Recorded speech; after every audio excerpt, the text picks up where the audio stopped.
The satellite is the ultimate sky spy. But while satellites are confined to their orbital journey, the airplane is free to go anywhere, anytime. The spy planes of the future will carry more than cameras. They will be floating soldiers with robotic arms and airborne lasers hunting for missiles. But unmanned sky spies are the wave of the future. Some will fly at extreme heights. Others will be invisible to enemy radar. And some will be lumbering giants, staying aloft for months at a time. They will be the most outlandish aircraft ever imagined. Wings of tomorrow, built to keep an eye in the sky.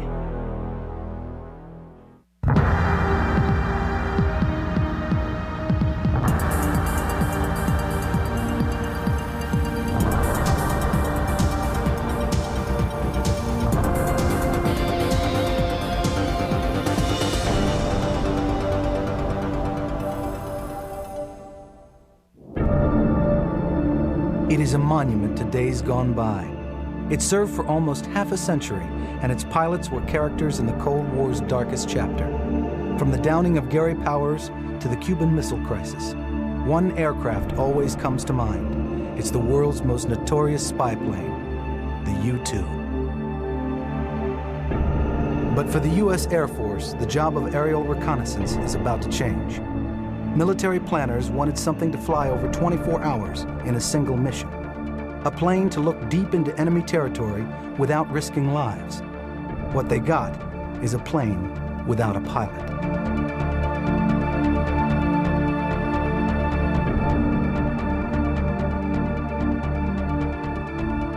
In late 1997, the future of tactical reconnaissance arrived at Edwards Air Force Base in California. Under the guidance of the Defense Research Projects Agency, the torch has been passed to a large unmanned aerial vehicle called Global Hawk. The Global Hawk was built to fly at extreme altitude for long periods of time. Its wingspan is vast, stretching over 116 feet.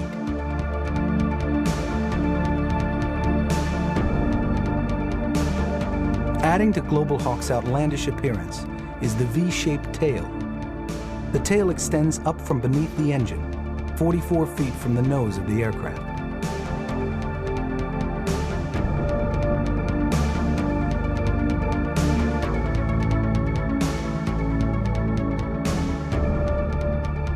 The Global Hawk's endurance puts the world's biggest passenger planes to shame.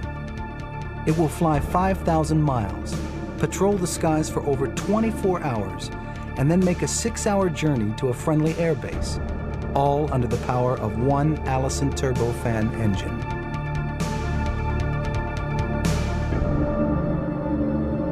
In all, the Global Hawk can spend 42 hours in the air without refueling.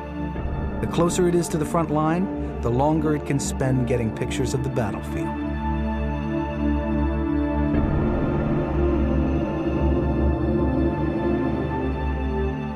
Typical mission of a Global Hawk would be that from up to 3,000 miles from the area of interest, it could take off. It would be launched with a launch and recovery element, and it would get it up into the air and get it to its on station. It would be flying autonomous to on station. We'd be tracking it as it made that trek.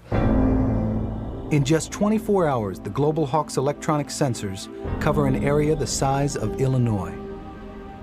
All the information is instantly fed to a satellite, which sends it directly to Washington. The entire flight is determined before the Global Hawk ever leaves the ground. The mission is planned by people, but flown by computer. Flying the Global Hawk, it takes about 3 clicks of a mouse to complete your total amount of skills that you need to fly that aircraft. It's an autonomous aircraft. It's not even somebody on the ground using stick and rudder. The plane is flying itself using its own computers. Flying for over 24 hours above the battlefield won't go unnoticed by those at the other end of the camera. To protect itself, the Global Hawk carries an array of threat warning receivers and radar jammers. It can also confuse missiles by towing decoys at the end of a long wire. But the Global Hawk isn't invisible to radar. When the Air Force doesn't want anyone to know they're around, they rely on stealth. Today, the Air Force has stealth bombers and attack planes, but in the future, they hope to fly a stealthy, unmanned spy plane.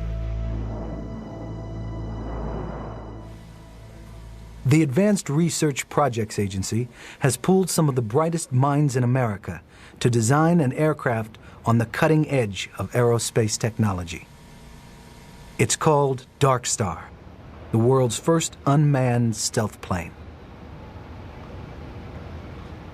The system is designed much like the B-2 was in that it's an all-wing body configuration with no vertical surfaces. It really is a relatively simple design.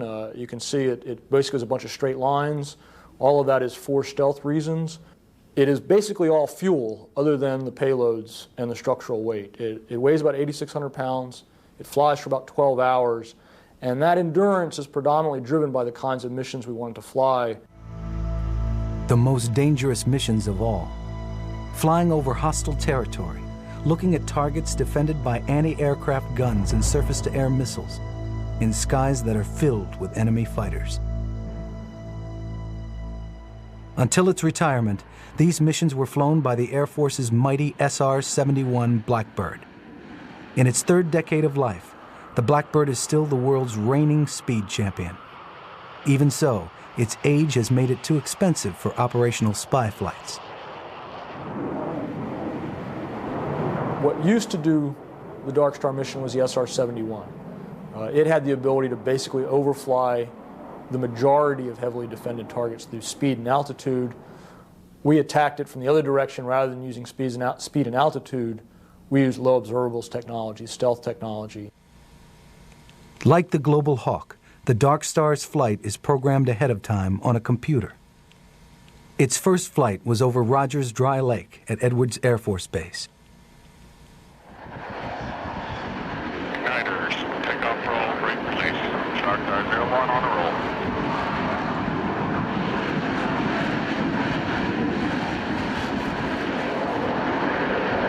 40 keys. 60 keys. 70 keys. 80 keys. 90 keys. 100 keys. Rotate. On March 29, 1996, Darkstar left the ground for the first time. In the skies over Edwards, it followed a pre-planned course under the guidance of global positioning satellites.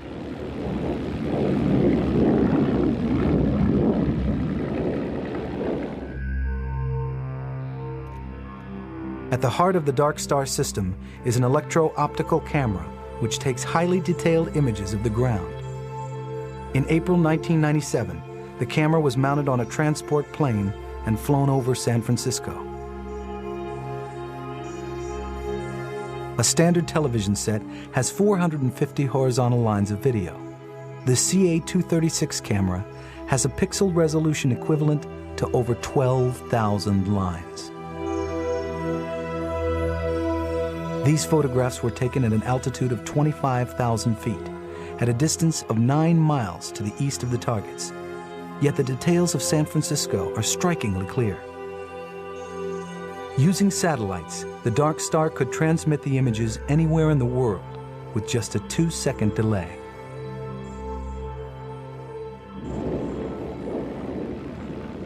The Darkstar can't fly nearly as high as the Global Hawk. Its longest missions will last about 8 hours. The Global Hawk can stay airborne for almost 2 whole days. But when the skies are unfriendly, the Darkstar slips in unnoticed. Whether the goal is endurance or stealth, one thing is certain: unmanned aerial vehicles are the wave of the future. You strictly use Darkstar in those areas where you have high threats, a lot of air defenses. You use Global Hawk, what's thought to be actually the majority of the time. We see these operating in sort of a 70-30 kind of a ratio, about 7 Global Hawks to 3 Darkstars as far as what would be required to cover the mission areas. In autumn 1996, residents of Hondo, Texas, witnessed an odd spectacle. What looked like a strange biplane mounted on the bed of a pickup truck was actually aerodynamic testing of the military's next tactical reconnaissance system, the Outrider. The Outrider isn't nearly as sophisticated as the Darkstar or Global Hawk. It's meant to be flown off rough, unpaved airfields, close to the front line. Soldiers will use it to spot enemy troops and tanks, and sailors can send it looking for unwanted ships. The Outrider communicates with soldiers through a digital data link system. To make certain that communication lines could track Outrider as it moved, engineers attached a receiver to a small Robinson helicopter. A ground terminal was able to track the helicopter without interruption. The first few flights of the Outrider were carried out using remote control. These days, every pilot flies a simulator before stepping in their plane. The same was true with the Outrider, only now it's done using remote control instead of a stick and rudder.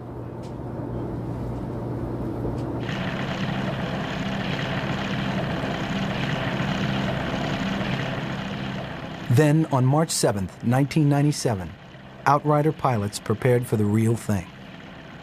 Computer-aided designs and wind tunnel testing predicted that it would leave the ground without a hitch, but nobody was certain what the unpredictable Texas breeze held in store. Engineers thought that Outrider would leave the ground at 70 knots. Then, at only 53 knots, it leapt into the air.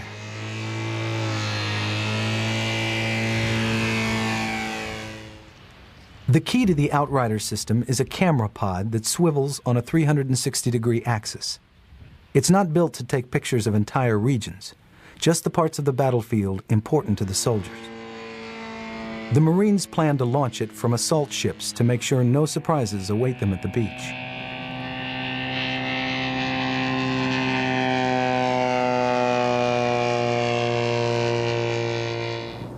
Providing the pictures is a color video camera with a 10:1 zoom lens. The camera is aligned with a forward-looking infrared system. Infrared gives Outrider a view of the battlefield under the protective cloak of darkness. Back on the ground, the soldiers use just 2 computer workstations and a transmitter dish. The 2 workstations sit side by side in a shelter on the back of a Humvee.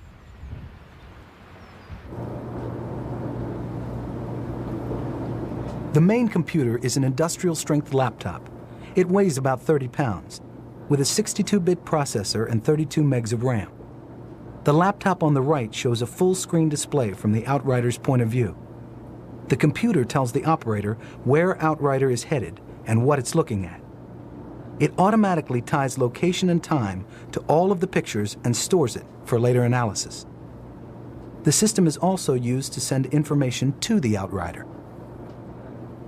Outrider's location is determined simply by clicking on a computer map. This eliminates possible mistakes when typing unwieldy lists of coordinates. All flight plans are taken care of ahead of time, but the Outrider can be rediverted in flight. For example, if someone wants to have a second look at a suspicious truck, he'll simply change the flight plan. With a few clicks of the mouse, Outrider doubles back.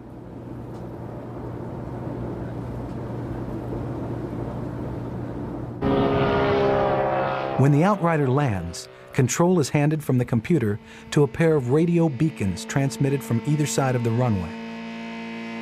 Using a global positioning satellite, the beacons guide the Outrider within just centimeters of the desired landing spot.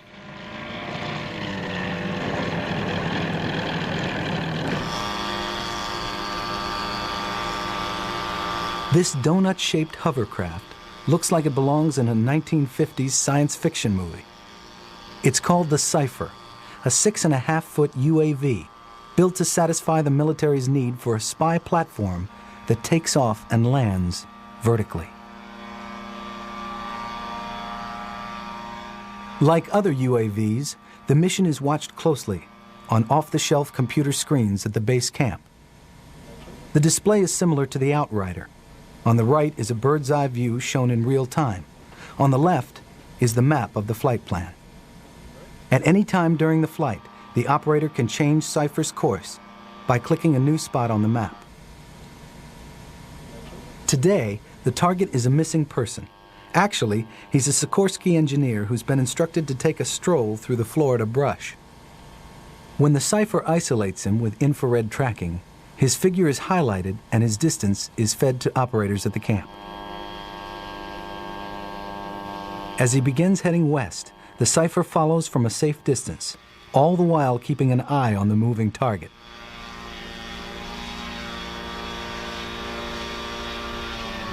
Back at the camp, the operator sees the target as an orange square on his map. As the person walks through the fields, his path is displayed as a dotted red line.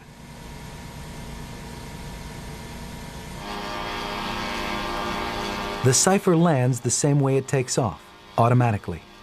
Beneath the donut-shaped airframe are two antennas which measure altitude. Global positioning navigation ensures that it will land within 1 meter of where the operator wants.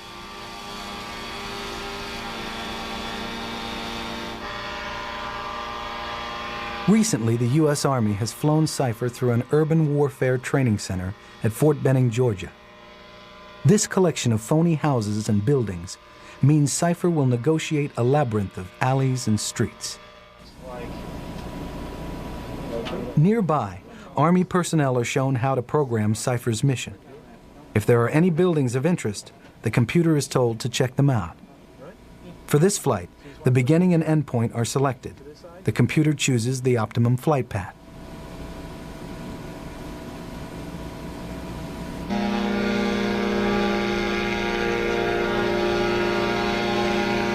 The Cypher may look peculiar, but its performance is nothing to laugh at. It cruises well over 70 knots, reaching heights of 8,000 feet. The simple curved exterior makes it hard to see on radar. One of Cypher's more unique roles will be carried out not in the air, but on the ground. Its designers call it the remote sentry. This version of the Cypher is distinct because of the video camera attached to what appears to be a standard video tripod. The remote sentry is a new way of doing a job that has been part of military tactics throughout history. The Cypher flies to a forward observation point, then lands and shuts down its engine. There, it stands guard, keeping an eye out for unwanted visitors. In this role, Cypher can relay images from its own camera or from other remote sentries further away.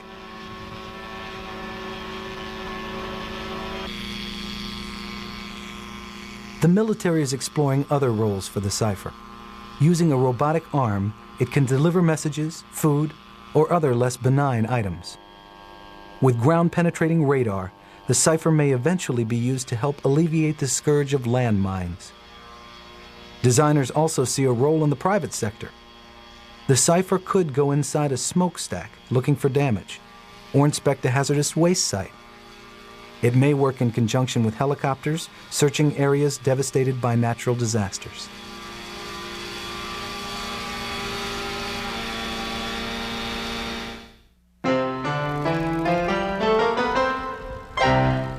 Orville and Wilbur Wright showed the world that attaching wings to a fuselage was a good way of getting off the ground. Then a Russian named Igor Sikorsky proved that if you whip the air towards the ground hard enough, you'll go up. Ever since, we've had two ways of flying, airplanes and helicopters. But future sky spies may be neither. This remote-controlled UAV uses a different approach. It's called a tilt body, and it may revolutionize the way we fly. The tilt body UAV was pioneered at the world's oldest airport in College Park, Maryland. Its design dates to the early 80s, when it underwent wind tunnel testing at the nearby university. Today, the Scorpion UAV has returned to its home state for study at NASA's Goddard Research Center. Patrick Coronado is the program manager for the Scorpion. This would be considered a standard configuration of a normal aircraft or fixed-wing aircraft.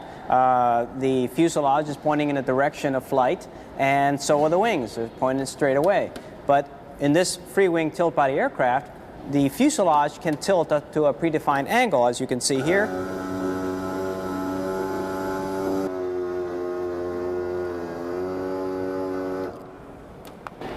As you can see, the wings will maintain the same angle of attack as it was in its normal standard forward-pointing direction. The result is an airplane that cannot be stalled. The wings on the tilt body are free to move. They act almost like two weather vanes mounted on their side. Despite its revolutionary design, the Scorpion is pretty straightforward. Most of the hardware can be bought off the shelf. The remote control is the same used by model airplane pilots. And in the face of aerospace trends, the Scorpion is flown without relying heavily on computers. As you may all know, since you all have personal computers at home, computers do crash. We've tried to gear ourselves away from computers and use integrated circuits with intelligence embedded in them, which allows for many of these to be incorporated into the aircraft. So if one fails, one can take over immediately. But it's much easier to do that than put 20 computers on board for redundancy. The tilt body approach means that the Scorpion can take off and land in extremely short distances. On a ship, the speed of the wind coming over the bow allows it to land vertically. The French Navy was so impressed, they plan on introducing it into the fleet. The Scorpion may have found its calling in maritime patrol, but it isn't limited to the military. One of NASA's major goals is to try to get an assessment of the health of this world. And we do that by trying to take measurements. To study man's impact on the environment, scientists rely heavily on satellite photographs. But satellite coverage is often too few and far between to keep up with our environment. This is especially true around coastal areas, where the endless battle between land and sea makes for a rapidly changing picture. Monitoring ecosystems like these requires a plane which is cheap, flexible, and easy to use. You need to monitor, for example, a body of water 2, 3, or maybe every day a week to try to get an understanding of what's affecting this body of water, such as runoffs from agriculture or insecticides, or worse, you have a man-made disaster, you have an oil spill, for example, you need to monitor continuously. What you want to have is something low cost with good sensors on board that'll go out and fly around and stay up there for a little while, transmit data directly to a ground station where you would immediately analyze the information. And if you see something, you tell the aircraft to go somewhere else. It allows basically the scientist, the researcher, the environmentalist to have direct access to information that at this current time is difficult to attain. A major step in the union between aeronautics and environmental study has emerged from a hangar at the Navy's missile range on the Hawaiian Islands. It spans nearly 100 feet, yet it weighs only 500 pounds. It consists almost entirely of wing, adorned from tip to tip with solar-absorbing cells. It is the Pathfinder, and it's the vanguard of an ambitious NASA program called Environmental Research Aircraft and Sensor Technology, ERAST.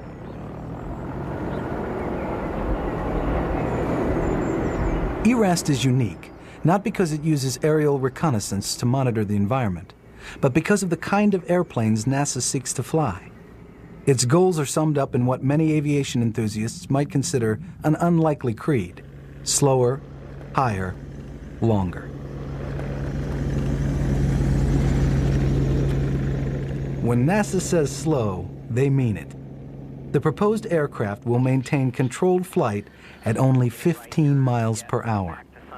Higher means reaching 100,000 feet, 18 miles above the Earth.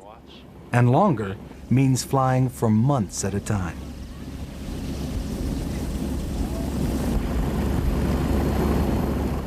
With a wingspan slightly longer than a Boeing 737, it's difficult to accept that the Pathfinder is just a half-scale prototype. The next step is a solar-powered giant called the Centurion. Centurion will have a 200-foot wingspan, covered by a network of solar arrays and electronic fuel cells.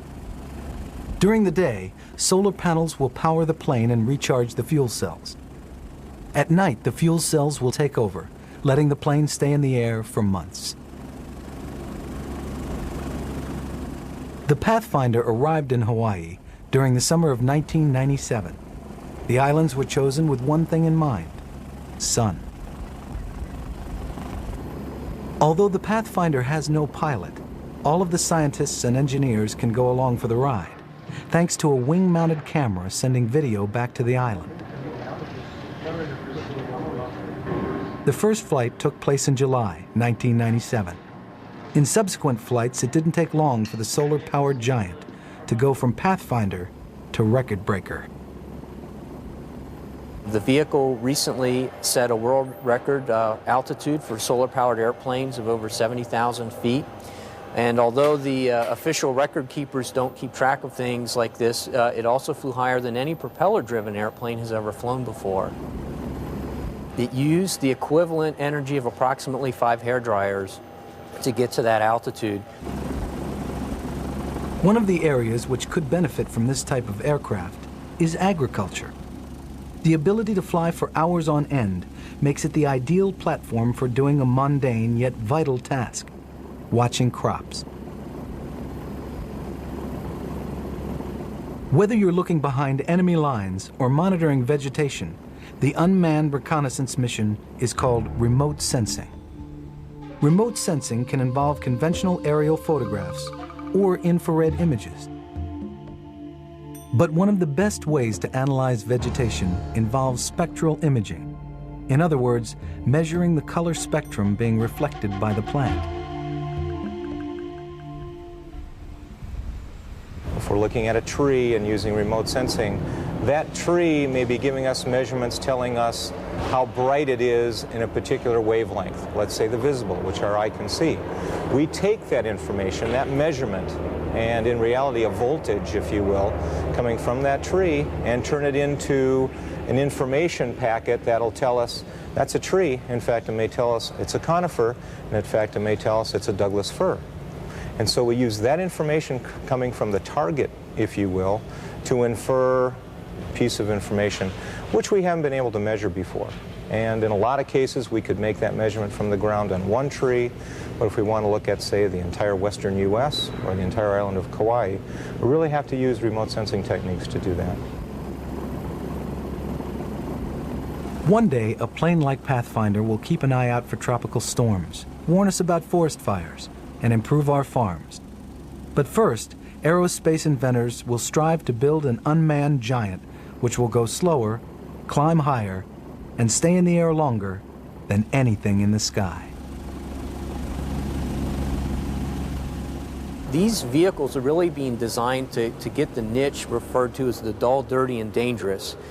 Nobody, I can imagine, wants to be sitting in an airplane for weeks or months as sensors monitor crops. That's just not a mission that's suited for a human to undertake. And so those are the reasons that are driving us to the unpiloted vehicle technology. Just outside of Dayton, Ohio, sits the Wright-Patterson Air Force Base. These gently rolling hills bore witness to Orville and Wilbur Wright's earliest investigations into powered flight. Today, the Air Force's Wright Laboratory is looking to the future.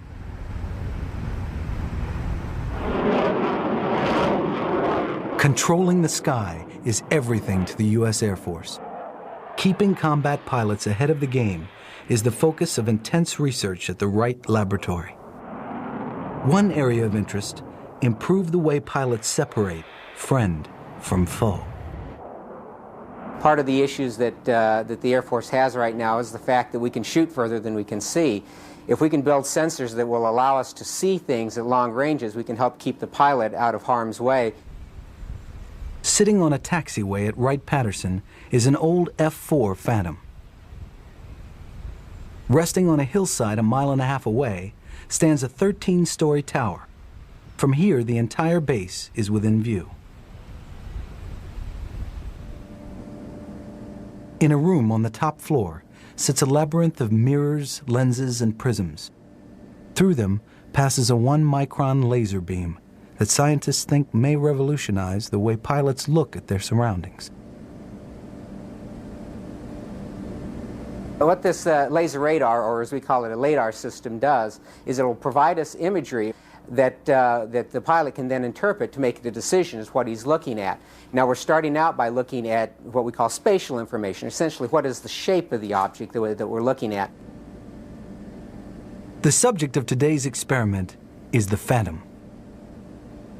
A laser beam will be shot at the plane, particles will bounce off, some returning to a receiver on the top floor.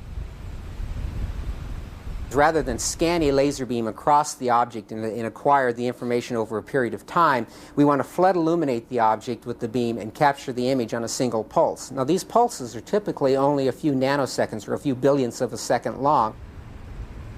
In other words, the image will come from a series of two-dimensional snapshots, beginning with the nearest part of the plane and working backwards, 1 foot at a time. In this case, the wing is the closest. The laser will then move up to the nose and finally back to the tail. Back in the tower, the laser is turned on. The entire process takes just 17 microseconds. A computer shows how the laser moves down the aircraft.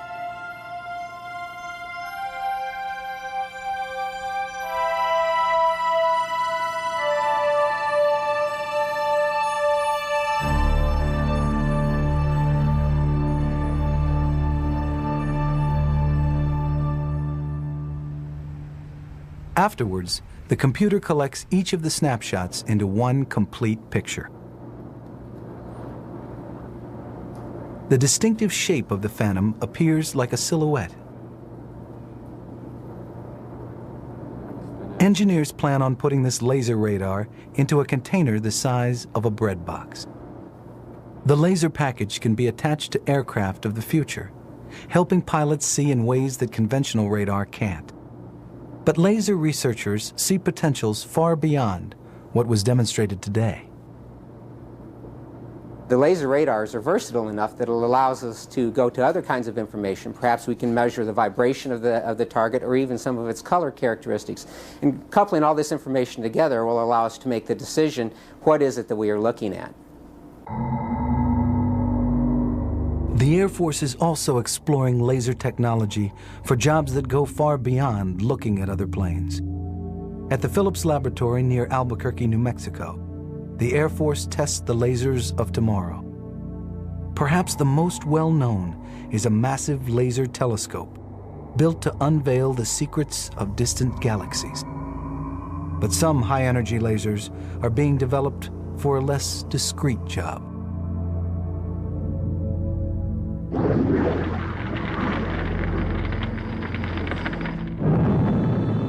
The threat of long-range ballistic missiles was the driving force behind some of the most extraordinary and expensive defense systems in history. One of the most memorable programs during the Cold War 80s was Ronald Reagan's famed Star Wars missile defense system. The idea was ambitious, to say the least. It shook the foundations of superpower standoff and is viewed by many as a major factor in ending the Cold War. Today, the idea has been reincarnated with a less cinematic name, the Space-Based Laser. Although intercontinental ballistic missiles remain a threat, short and medium-range missiles have captured the attention of military planners. These weapons can carry nuclear and biological warheads, and unlike long-range missiles, they can be moved. During the Gulf War, the Iraqi military frustrated coalition forces with their elusive Scud missiles. Mobile launchers will always be able to hide. What the U.S. Air Force wants to do is wait until they're launched, then knock them out of the sky.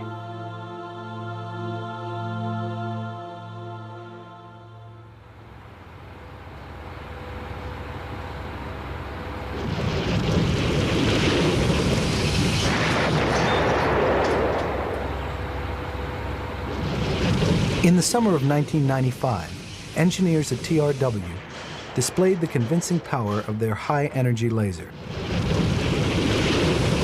The targets were large metal cylinders, similar to the metallic skins of theater ballistic missiles. In autumn 1996, the Air Force decided to see what would happen if one of these lasers were put in a 747 jumbo jet. The Airborne Laser project was born. Boeing engineers went to work transforming a passenger plane into a missile hunter. The most noticeable change is a large turret built into the nose. The turret is used for tracking the missile and firing the laser. Most of the other changes are on the inside. The Airborne Laser will be manned by a crew of 8. The main workstation is towards the front of the plane, where business class passengers would normally sit. Here, crew members monitor the battlefield, keeping an eye out for missile launches. Upstairs is a galley where the crew can eat, sleep, and relax on long missions. The rest of the plane is dedicated to the laser. In the back sits tanks of hydrogen peroxide, chlorine gas, and iodine, the necessary ingredients to create a lethal stream of photons. The aircraft carries enough laser fuel to shoot down 40 missiles.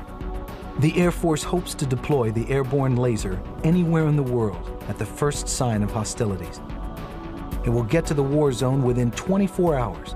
With in-flight refueling, the crew can begin to hunt for missiles without having to land.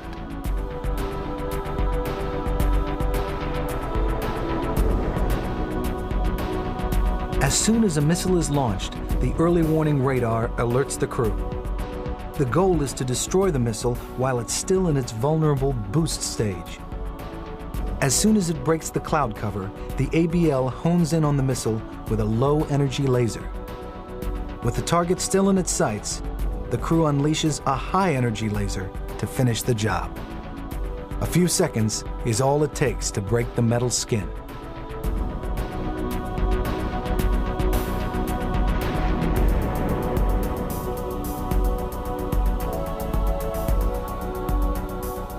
Without crossing into enemy skies, the Airborne Laser flies in a large figure-8 pattern, waiting for other missiles to launch.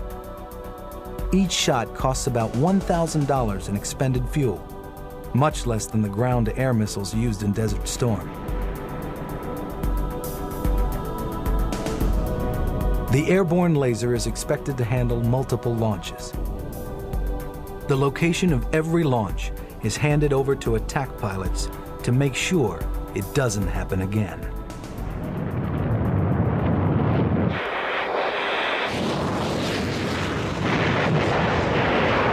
Missile defenses have become more sophisticated, but so have the missiles. Some launch systems use decoys to confuse the enemy. This adds to an already messy array of fuel tanks and other debris separating from the warhead.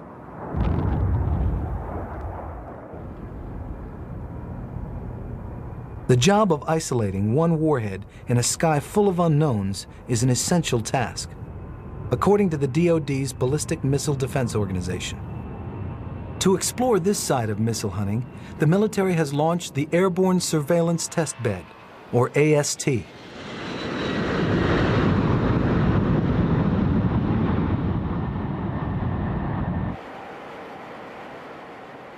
Like the Airborne Laser, the AST is a reincarnated passenger plane. A large cupola has been built into the Boeing 767, giving it an almost reptilian appearance. Inside the cupola is a large infrared sensor. This infrared system is so sensitive, designers claim it can detect the heat of a human body against the cold background of space from over 1,000 miles. But to test its ability to find and track missiles, the Army decided to put it up against the real thing. A Thales Ares missile was launched off the coast of the eastern United States. The AST located the missile's second stage booster just 83 seconds after liftoff. A minute later, the missile dropped 2 decoy balloons. The infrared camera fed the images back to the computer, which instantly resolved them as two separate objects. The missile then dropped two more large cylinders, adding to an already messy picture. The plane was now tracking the missile, the second stage booster, the two balloons, and the three decoys. All of the objects were followed closely throughout the flight. The process lasted about 10 minutes, when the debris burned up during re-entry into the atmosphere. All the while, the AST managed to keep an eye on the missile.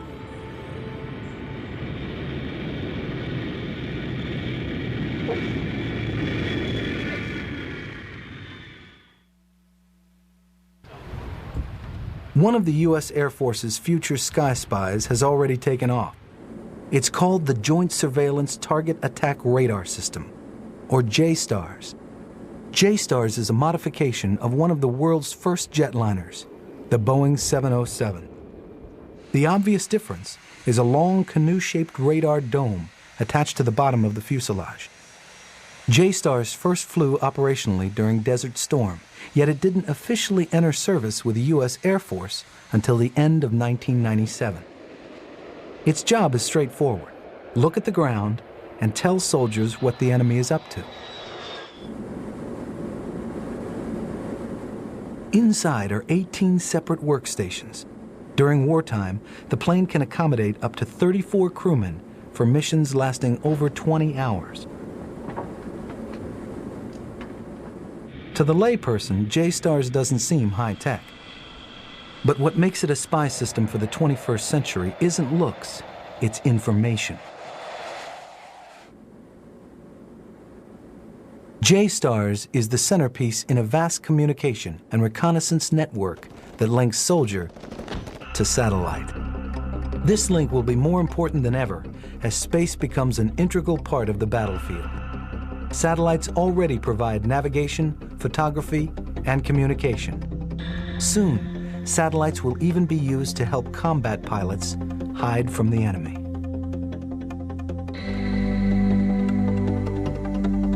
There's really a unique new capability that's being studied that circumvents a problem that military aircraft have right now, and that is when they use their radar systems, they're exposing themselves. As soon as you turn your radar on, a lot of people know exactly where you are.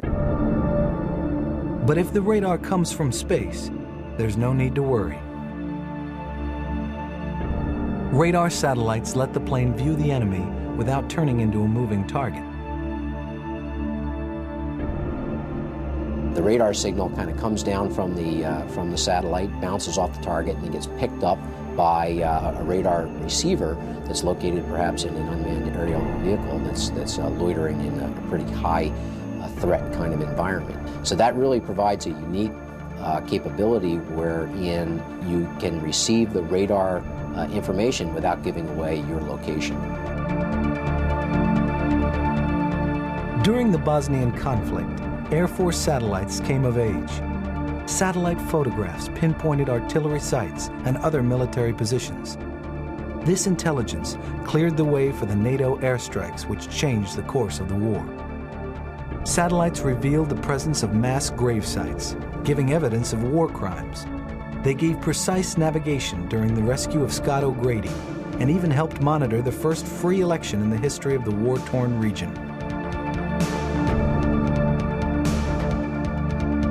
The satellite communicates with helicopters, airplanes, soldiers, and submarines. It is the apex of a vast cone of information. Without it, the entire network would fall apart.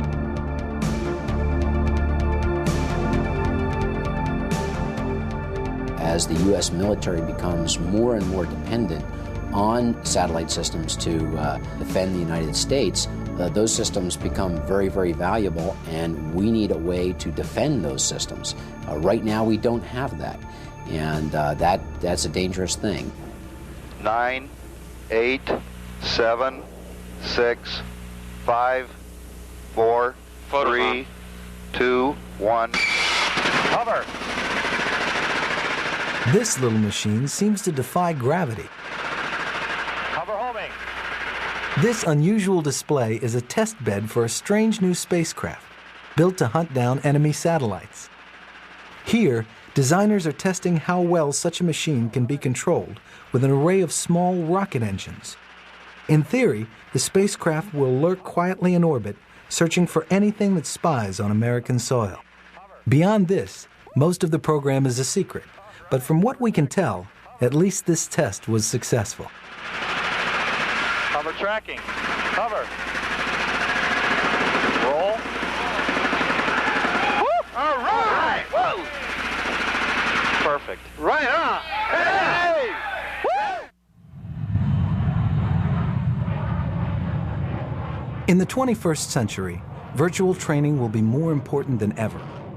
The U.S. Air Force has conceded that in an era of fiscal austerity, simulation will increasingly supplant actual flying time. But the military prefers the real thing. The move to virtual training has been difficult to accept, and high-level officers are demanding that virtual training systems make their pilots feel like they're actually flying. To get Pentagon approval, computer programmers must create simulated environments which mirror reality. Controls must feel authentic. Weather conditions should look real. And most of all, the terrain needs to be exact. One company, Evans & Sutherland, has been in the simulation business since the beginning. In the quest for more realistic flight simulators, aerial photography has found a new outlet, creating virtual landscapes anywhere in the world.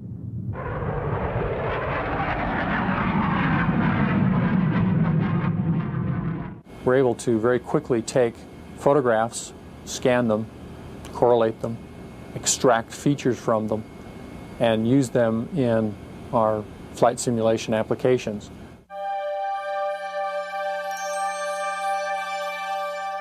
Here, an airplane has taken a string of aerial photographs. In this case, the target is New York City. The problem is, the camera was moving and the pictures show Manhattan from different angles. But in reconciling the images, we enter the realm of 3D. When we're ready to visualize the two images as they overlap, we end up with a simultaneous visualization. It looks much like a big hodgepodge. It's very hard to recognize. When we use a special pair of polarized sunglasses where one eye is only allowed to see one photograph, and the other eye is only allowed to see the other photograph, then our left and our right eye perception of the stereo images is now available to us. By correlating the two images, the computer software creates a three-dimensional model of Manhattan. Now, texture and color can be added to the buildings, streets, and bridges. In the end, we see the same view a helicopter pilot might see flying over the Hudson River. We have used the texture, or the imagery, and done a paint job on the side of the buildings. All of this is done with this software package.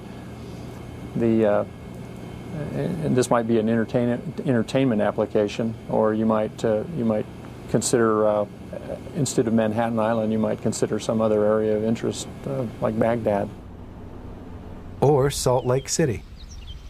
In the year 2002, the mountainous terrain of northern Utah will host the Winter Olympics. By then, virtual journeys may help the unfamiliar tourist find Olympic venues, much the way it guides a pilot into his target. People who will be visiting this city, Salt Lake City, for the Olympics in 2002, when you come to a strange city and someone tells you that a particular venue that you're interested in, the downhill or the bobsled or any of the venues, they tell you it's up the canyon and off this way. You're always at a loss as to exactly how to get there. With the same technique of training pilots to recognize their target, we might want to train visitors to the city to understand how to get to the different Olympic venues. As we approach the anniversary commemorating a century of flight, the job of aerial reconnaissance seems to be coming of age. The sky spies of the future will come in all shapes and sizes. Pilotless planes that fly themselves, going places we dare not go.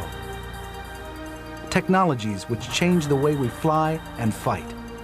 Innovations which let us see our world in a way we've never seen it before.